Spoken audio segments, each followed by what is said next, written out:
the interesting thing we realized is like Hallow really isn't, people kind of get mad at me for saying this, but like Hallow really isn't all that important. Like I use it every day, 3 times a day. If it's not around tomorrow, I'm going to be like minorly inconvenienced.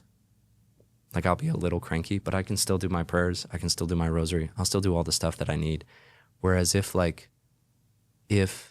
my doctor isn't around, or if like whatever, Elon doesn't get to Mars, or, you know, like there's things that, or like if my church isn't around tomorrow, or even if they just shut off the daily mass time that they have, I'll be like really pissed. Like I'll be really upset. Or if somebody loses, like an investor loses. So it's like Hallow actually isn't all that like mission critical for someone's spiritual life or for the church as a tool.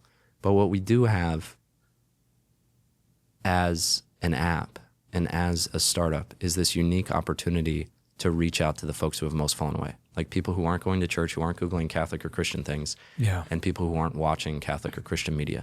Like it's really hard to reach out to those people. And the only real way that you can do it is by doing crazy things that almost certainly are going to fail, like a Mark Wahlberg partnership or like a Super Bowl commercial. And it's like, you know, the people watching the Super Bowl are not that, you know, we could run an ad on EWTN, which would be great. We'd be, you know, honored to get to partner with EWTN in any way. But we're not going to reach out to the folks who haven't been to church in 10, 20 years doing that. But we might through the Super Bowl. And that's the only reason, the primary reason we partner with these folks who would, you know, people would call celebrities, is because they have this opportunity to reach out to people in a way that like really very few people can, and get them to stop. The question of evangelization is such a funny one in today's world, because where people mostly are, if you're trying to reach them, is scrolling. And so it's like, okay, what's the question of evangelization? The question is, how can I get you to stop scrolling for half a second?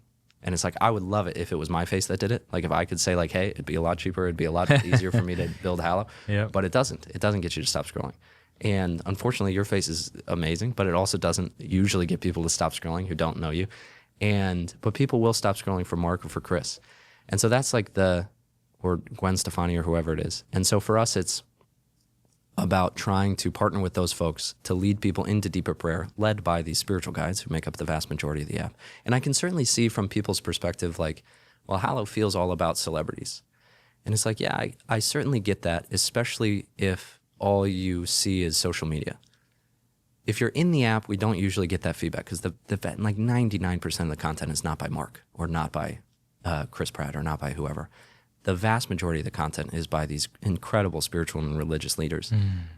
But if you're on social media, the ads that you'll see are mostly the people whose ads people resonate with. And so you're going to see Mark's face a lot more than you'll see Father Mike's, because people like tap on Mark's face, so the algorithm puts Mark's face up higher. And so it can certainly feel from outside the app that it's a lot about celebrities. But our goal is to try to partner with these folks, which again, it takes real courage to do this for these people, to reach out to their audience, or to reach out to the folks who know them, who are fans with them, to invite them primarily into a real relationship with the Lord. Now, they're great content creators too, like they're great voice actors. So Mark can do a great job of like pumping you up on Fridays, but just a little piece on Fridays throughout Lent. But like, you know, all that being said, that's like the context for why we do any of this. You know, there's like we learn every day, we learn every week about how to do this in a way that is more fully in line with church teaching and more fully and authentically Catholic. And we make a ton of mistakes, both in how we present people, how we talk about people, who we add to the app, and all this stuff. And it's really important for us to make sure that we always stand with the church on every important issue, especially life. And we get better at that. We get better at that, hopefully, as we go.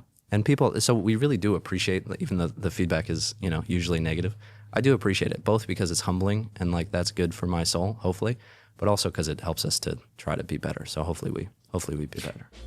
Would you do me a favor and click the subscribe button? I don't know if you know this, but it's 100% free, and it's one of the best ways to support the work that we're doing here at Pints with Aquinas.